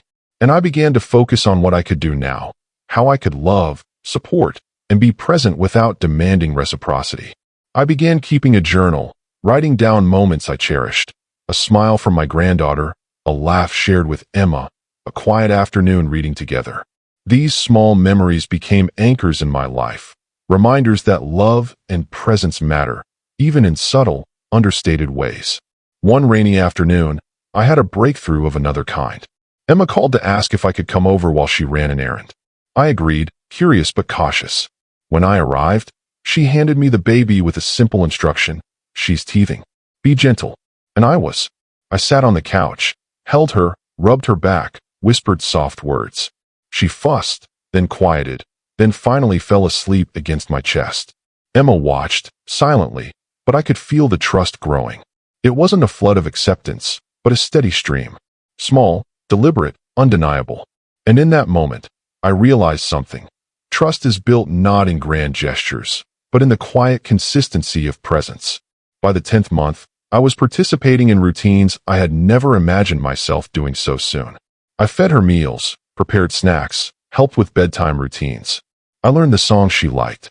I memorized her reactions to different toys. I even began reading her favorite stories from memory, anticipating her expressions and gestures. And each of these small actions mattered. They mattered to her. They mattered to Emma. And, surprisingly, they mattered to me. I was learning that fatherhood, even late, even imperfect, even after absence, is not just about presence. It is about attentiveness, care, patience, and love expressed through action. As the months progressed, Emma began to allow me to engage more. She shared small updates about her day, subtle reflections on her own experience as a mother, and sometimes even asked for advice. Not often, not loudly, but enough to show that she was opening a door. And I walked through it carefully, quietly, respectfully. I did not overstep. I did not demand more than she offered. I simply listened. I responded gently. I celebrated the small victories. And, most importantly, I continued to show up. One evening, I was reading a bedtime story to my granddaughter. The words were simple, the illustrations soft and colorful. She reached for my hand, giggling, and I held it. Emma stood nearby, watching. She said softly, almost to herself, "Thank you." I didn't need more. That single word carried more weight than any speech, apology, or explanation ever could. And in that moment, I felt a profound sense of gratitude. Gratitude for the chance to be present. Gratitude for the opportunity to love. Gratitude for the slow, steady path we were taking together. By the 1-year mark, I realized that my relationship with Emma had shifted. It was no longer just about longing or regret. It was about respect. It was about understanding. It was about shared care for a new life. And it was about quiet, patient rebuilding. I began to notice subtler signs of acceptance. A relaxed expression when I arrived, a softer tone when we spoke, occasional laughter shared between us. It was not perfect. It was not complete. But it was real. And that was enough for now. I also noticed something unexpected. My granddaughter had begun to recognize me. She would crawl toward me, reach for me, and smile in a way that felt like recognition, a trust built through consistent presence. She would reach for my hand, lean against my shoulder, and even laugh at the little noises I made. I realized then that love, when expressed patiently and consistently, can survive absence. It can cross gaps, heal wounds, and grow quietly, steadily, over time. During this period, I also reflected more on Emma as a mother. I saw the strength it took for her to navigate this new life, the care she gave to her child, the patience, the sacrifices, the quiet moments of worry and joy. And I understood, in a deeper way than before, the responsibilities she carried. I also realized that my role was not to direct or dictate. My role was to support, to be present, to love. And that shift in perspective allowed me to let go of lingering resentment, frustration, and longing for the past. By the end of the year, our interactions had become more natural. I would arrive at their home and be greeted warmly, if cautiously. I would hold my granddaughter, feed her, play with her, and watch her grow. I would speak with Emma, sometimes about daily life, sometimes about her challenges, sometimes simply sharing a laugh. We had not reached full reconciliation. We had not erased the past. But we were building a foundation, steady, careful, real. And for the first time in a long time, I felt a quiet hope that this foundation could support something lasting. I also realized that this journey, the slow rebuilding, the quiet patience, the consistent love, had changed me. I was more patient. I was more reflective. I was more compassionate. I was more aware of my actions, my words, and the impact they had on the people I loved. I understood, finally, that love is not always dramatic. It is often quiet. It is often steady. It is often patient. And when expressed consistently, it can bridge even the deepest gaps. By the time my granddaughter's first birthday arrived, I felt a quiet pride. Not just in her, not just in Emma, but in myself. I had learned that fatherhood is not about perfection. It is about showing up. It is about patience. It is about love expressed through presence, not just words. And I had shown up. I had been patient. I had loved. And somehow, in that love, I had begun to rebuild what had once seemed lost forever. It was a soft spring morning, the kind where the air feels light and the sun is gentle, not harsh.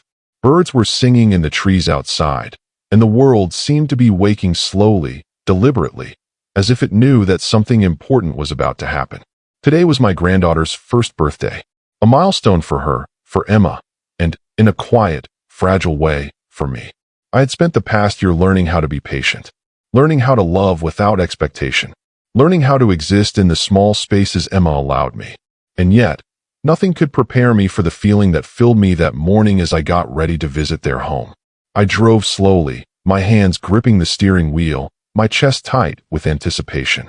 The baby's first birthday seemed to carry the weight of all the months I had missed. Every smile she had given me, every giggle, every small milestone I had been privileged to witness, it all culminated in this day. I remembered the first time I held her in my arms, months ago. That fragile, perfect creature who looked at me with trusting eyes, unaware of the complicated history we shared. I had been afraid then, afraid I would fail her, afraid I would fail Emma, afraid that no matter what I did, I could never make up for the time I had lost. But over the months, I had learned to be brave in a new way. Not the brave of heroes and stories, but the quiet bravery of showing up, of loving, of being present even when it was hard. And today, I was going to celebrate that bravery, hers, Emma's, and quietly my own. When I arrived, the house smelled faintly of flowers and cake. Emma opened the door, her hair pulled back, her expression cautious but soft. In her arms was my granddaughter, now a toddler, standing carefully and reaching for the world with unsteady steps. "Hi," I said softly. My voice trembled slightly, betraying the emotion I felt. She looked up at me, and for the briefest moment, I saw recognition in her eyes, a spark of understanding. And then she reached for me, tiny hands brushing against my chest. I picked her up, careful not to jostle her, and felt a warmth flood my chest that I hadn't known I could feel so deeply. Emma smiled faintly. "She's been waiting for you." I nodded. There was no need for more words. I understood the weight behind her statement. Every moment I had spent away, every absence, every mistake. Today, I could begin to make amends in the quiet way I knew how, through presence, care, and love. The party was small. A few family members, neighbors, and close friends had gathered. Balloons swayed gently, a small cake waited on the table, and the house buzzed with soft laughter and conversation. I watched from a corner at first, letting Emma manage the flow of events, letting her feel in control. I had learned that this was crucial. The first year of a parent's child was theirs to navigate, not mine to intrude upon. But as the morning passed, I found myself drawn closer. My granddaughter toddled toward me, unsteady but determined, and I knelt to meet her at eye level. She giggled, and I felt my heart expand. It was in that moment I realized something. The bond we had been quietly building over the past months was no longer fragile. It had grown. It had strengthened. It had endured absence, patience, and care. And now it was ready to flourish. We spent hours together that day. I helped her blow out the single candle on her cake. She was more fascinated by the flame than the tradition, but she laughed with pure delight when I clapped for her afterward. I held her while she explored the garden, pointing out flowers, trees, and birds. I read stories to her, her tiny fingers gripping the pages as she listened with intent concentration. Emma watched quietly, occasionally offering a gentle word, a small laugh, or a soft smile. And I realized, with a quiet ache in my chest, that trust was blossoming between us. Not perfectly, not completely, but enough to build something lasting. Later that afternoon, I found myself sitting with Emma while the baby napped. "I've noticed how consistent you've been," she said softly. "I can see you really care." I nodded, swallowing the lump in my throat. "I do. More than I can say." She hesitated. "I know I've been distant. Protective. Maybe too much sometimes. I didn't want her hurt, or you to feel rejected, or..." Her voice trailed off, and I saw vulnerability, the kind that made the past year's struggles feel smaller, more human. I reached across the table, placing my hand over hers. "I understand, and I respect it. I don't expect anything from you that you're not ready to give. I just want to be part of her life. Part of yours. Slowly, carefully, in whatever way you allow." She looked at me for a long moment. Then she nodded, just slightly, but it was enough. Enough to feel a subtle shift in the room, a quiet acknowledgement that we were moving forward together. Over the following weeks, our interactions deepened. I learned her routines, the way she liked her toys arranged, the songs that made her laugh, the food she preferred, the small gestures that comforted her when she was tired or upset. I began leaving small notes for Emma, not demanding attention, but quietly letting her know I was thinking about her, about the baby, about our shared future. I also began noticing myself in ways I hadn't before. I was calmer, more patient, more reflective, more aware of how my words and actions affected those I loved. I had learned to measure my presence, to offer love without expectation, to celebrate the small victories and accept the quiet moments. And in doing so, I felt myself growing, not just as a father, not just as a grandfather, but as a man learning humility, patience, and the enduring power of quiet love. One evening, as the baby crawled toward me across the living room floor, I felt a profound sense of wonder. I had spent years missing moments, years absent from her life, years burdened by mistakes and regrets. And yet, here I was, able to participate in her first year, able to hold her, teach her, comfort her, and watch her grow. It was not perfect. It was not ideal, but it was real. And reality, I realized, is often more beautiful than perfection. As the first birthday approached, I began reflecting deeply on forgiveness. Forgiveness is not a single act. It is a process. It is daily, patient, and often quiet. It is recognizing that everyone, including myself, has flaws, and choosing to act with love despite them. I had to forgive myself for the mistakes I made. I had to accept that Emma's cautiousness was not rejection, but protection. I had to understand that love is not a finite resource. It can grow, expand, and heal even the deepest gaps.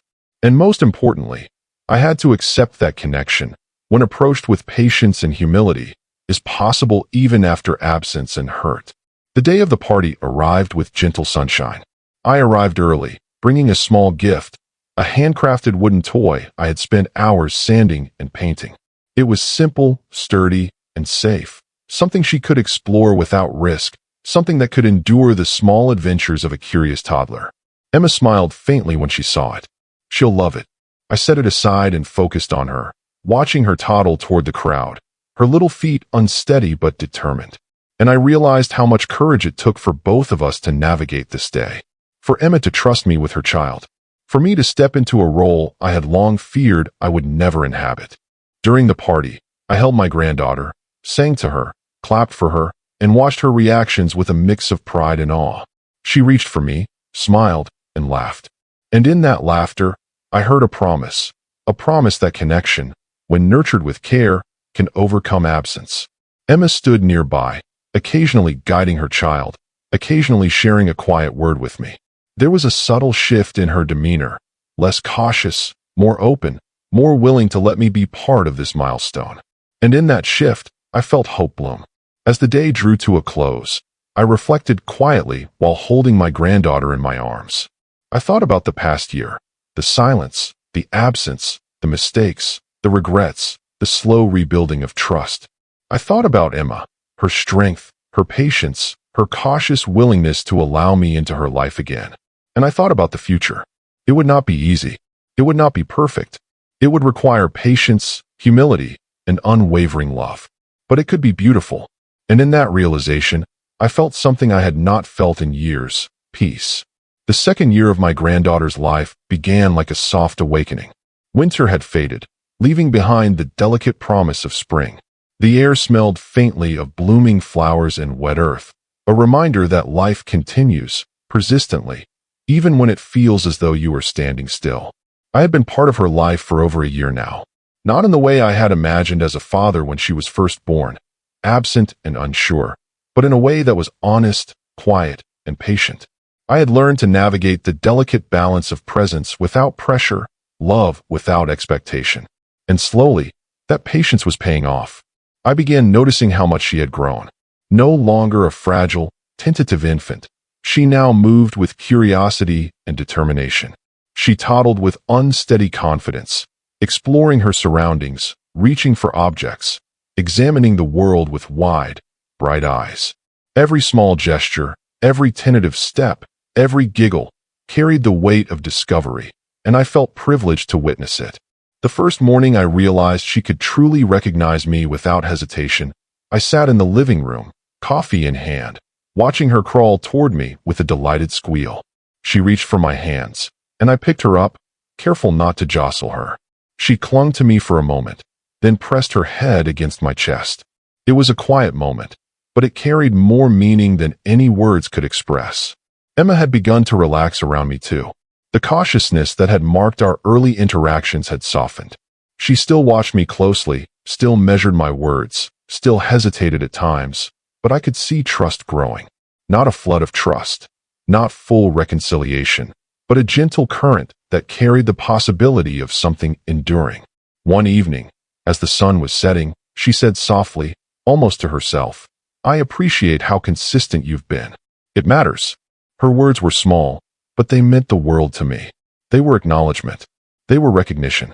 They were quiet validation that my patience, my love, and my willingness to show up, even after mistakes, even after absence, had begun to matter. Over the months, I began to integrate more fully into their routines. I learned the songs she responded to, the little movements that made her laugh, the toys she preferred, and the gentle ways she expressed frustration. I began taking walks with her in the stroller, feeding her meals, and helping with bedtime routines. Each interaction was an exercise in presence and attentiveness. And with each moment, I felt the weight of the past lifting, replaced by a quiet sense of purpose. I also noticed subtle changes in myself. I was calmer, more reflective, more patient.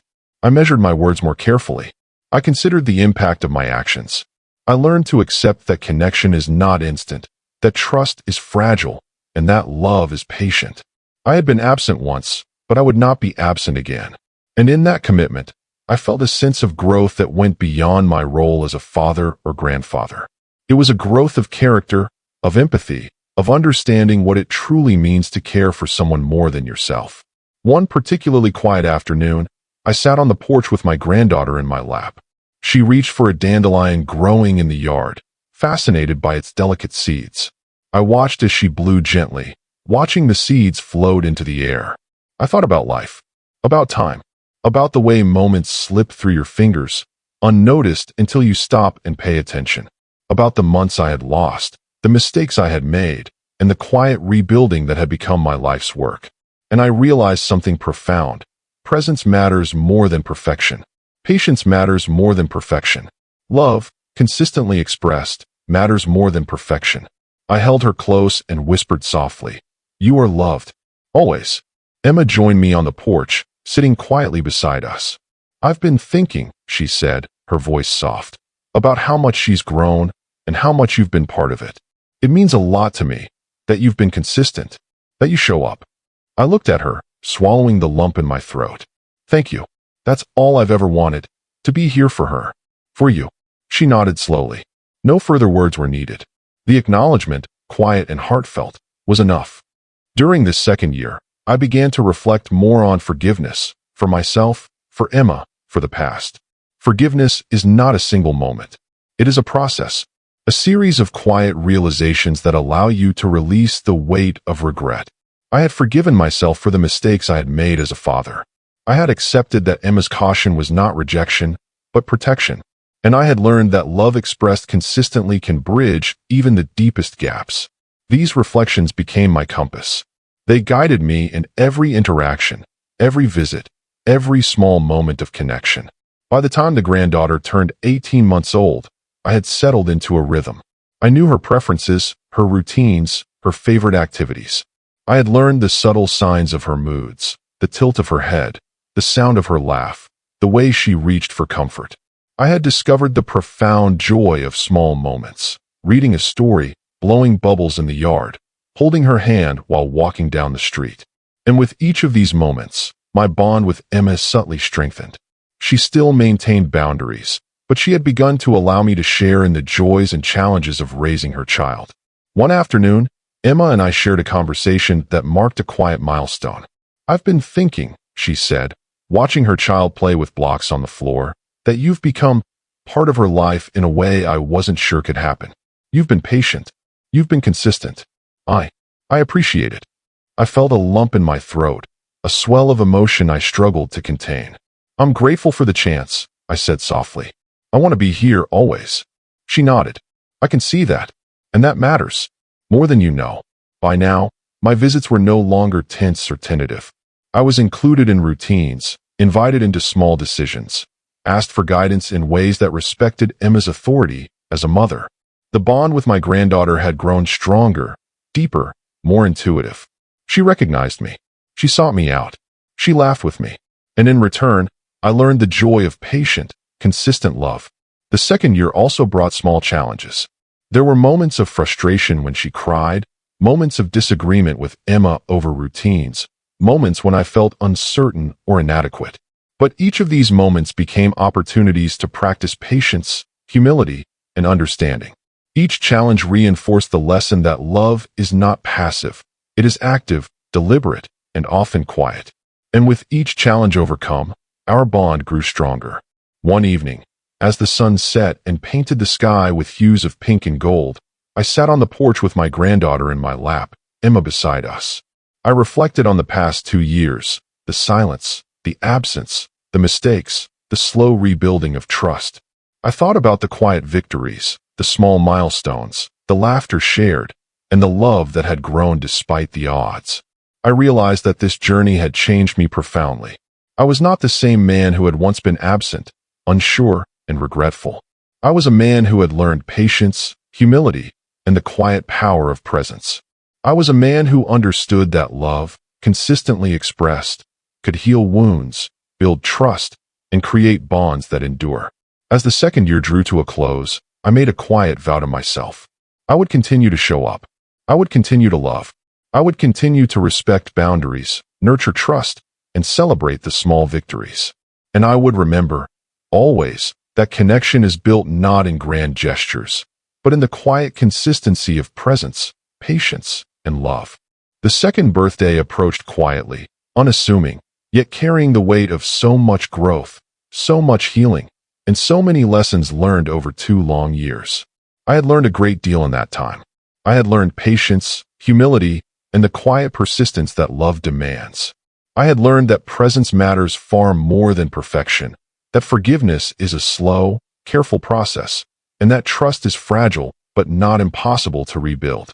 And as I prepared to celebrate my granddaughter's second birthday, I felt a mixture of excitement, pride, and gentle nervousness. I arrived at their home early, carrying a small stack of gifts, books, puzzles, and a handmade wooden train I had spent hours painting and polishing. I wanted each gift to be thoughtful, meaningful, and a reminder that I was present in her life, not just as a figure from the past, but as someone who cared deeply about her growth and happiness. Emma opened the door, her expression warm, though still cautious. "Good morning," she said softly. "She's excited to see you." I smiled, my chest tight with emotion. I've been looking forward to this. When I stepped inside, I saw her immediately. She was taller now, more confident in her movements, but still delightfully curious and full of wonder. She toddled toward me, arms outstretched, and I picked her up, feeling the weight of her small body and the incredible privilege of being able to hold her. She leaned against me, and I whispered softly, "Happy birthday, little one. You're loved more than you'll ever know." Emma watched us with a quiet smile. There was still caution in her eyes, a protective instinct, but I could see the trust that had grown over the past 2 years. It was subtle, but undeniable, a bridge between past mistakes and present love. The celebration itself was small but warm. Balloons, a modest cake, a few friends and family members gathered, laughter echoing through the home. I watched her explore her world with delight, examining the balloons, crawling after her toys, laughing at small, innocent mishaps. At one point, she toddled over to me, holding a small block in her tiny hands. She placed it carefully in my hand and smiled. That simple gesture, a toddler offering a small treasure, felt like recognition, trust, and love all wrapped into one. I realized then that all the months of patient presence, all the careful steps, all the quiet efforts to show love without demanding it, had culminated in this fragile, beautiful bond. After the cake was cut and the small gifts were opened, I found a quiet moment with Emma. "I can see how much she loves you," she said softly. "I can see how much you've grown as a father. It means a lot to me." I swallowed the lump in my throat, struggling to find words. "I'm grateful, Emma. Grateful for the chance. For your trust. For her life. For all of it." She nodded, eyes glistening slightly. "I know it hasn't been easy. I know the past, but I see now that you've really tried. And I appreciate it." We sat in silence for a moment, letting the words settle, letting the emotions flow without interruption. And in that silence, I felt a bridge form, fragile but strong enough to carry the weight of years, mistakes, and hopes for the future. Over the next weeks, the bond with my granddaughter deepened further. She began to recognize patterns, anticipate my presence, and seek comfort in me when she was upset. We played together, read stories, built towers of blocks, and explored small corners of her world. Each interaction strengthened a quiet, unspoken understanding between us. Emma allowed me more involvement in her life, inviting me into routines and decisions, consulting me gently, and even sharing small joys and frustrations. Our relationship was still cautious, still deliberate, but it was evolving into something real, a partnership, however delicate, in caring for her child. During this time, I reflected deeply on forgiveness and growth. I had to forgive myself for the years of absence, for the mistakes I had made, for the moments I had failed to act. I had to accept that Emma's caution was a form of protection, not rejection. And I had to embrace the lesson that love, consistently and patiently expressed, can mend even the deepest fractures. These reflections became a quiet guide for my actions.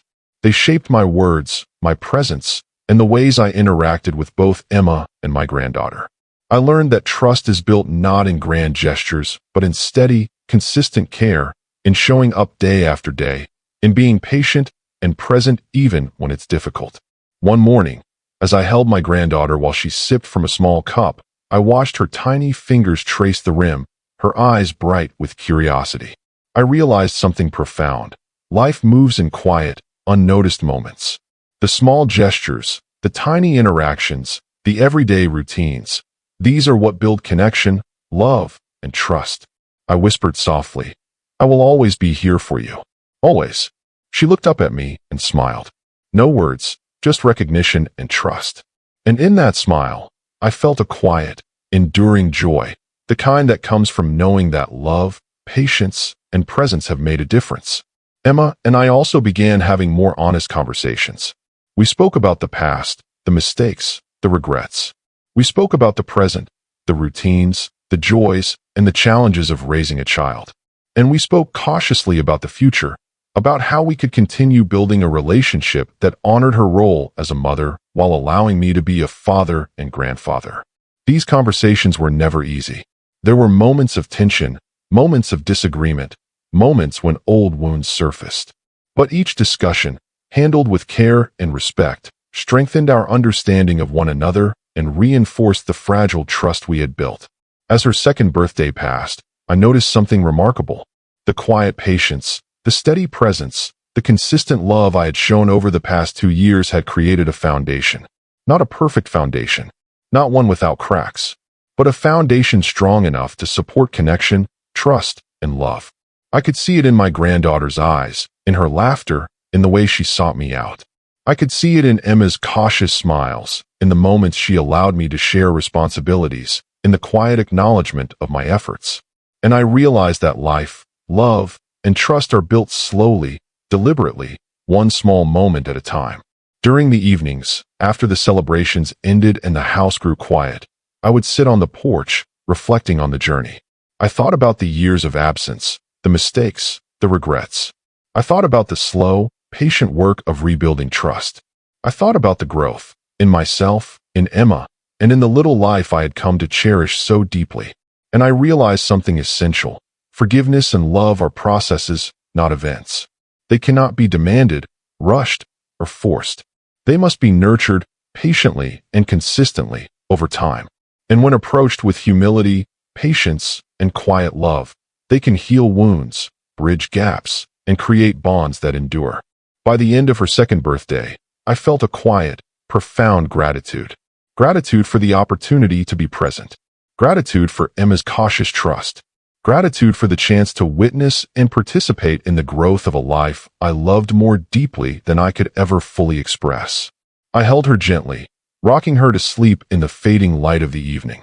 And I whispered once more, softly, reverently, "You are loved, always, by me, by your mother, and by all the people who care for you." She blinked sleepily, then drifted into quiet dreams. And in that moment, I understood fully what it means to be a father, a grandfather, and a man learning patience, humility, and the enduring power of love.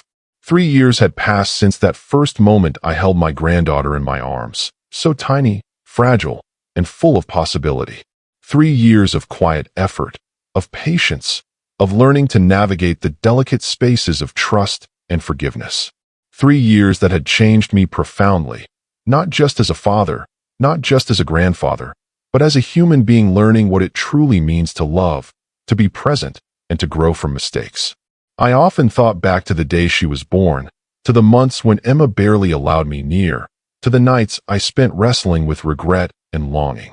I had imagined that this day, 3 years later, would be filled with perfect reconciliation, with smiles and laughter that erased all pain. But life is rarely perfect. Instead, it had been slow, gradual, steady, deliberate. And I had learned that those small, consistent moments, showing up, being present, listening, loving without expectation, had mattered far more than any grand gesture could ever have. My granddaughter was now a lively, curious little girl, full of energy, questions, and small adventures. Her steps were confident, her laughter infectious, her curiosity boundless. Every day brought a new discovery, a new word, a new reaction, a new expression that made me marvel at the wonder of life. She greeted me each morning with a wide smile, arms outstretched, and I held her carefully, feeling the weight of her in my arms and the magnitude of the journey we had shared. Emma watched from the doorway, often smiling, sometimes quietly assessing, but increasingly trusting, increasingly willing to allow me to share in these moments. Over these years, I had grown into my role. I knew her routines intimately. I knew what made her laugh, what comforted her, what captured her attention. I played with her, read to her, helped feed her, and walked beside her as she explored the world. Each small moment was a thread, weaving a tapestry of connection, trust, and love that I had once feared I could never create. Emma had allowed me more responsibility as well. She consulted me on decisions, invited me into daily life, and shared her own thoughts and feelings in ways that had been unimaginable in the early months. Our relationship was still cautious, still deliberate, but it had become a partnership, fragile, but real and growing stronger with every passing day. I also noticed a shift within myself. I had learned patience in a way I never had before. I had learned humility, recognizing that my past mistakes could never be erased, but but could be acknowledged and compensated for through consistent love and care. I had learned that forgiveness, both of myself and of others, was not a single act but a continuous process, requiring reflection, empathy, and persistence.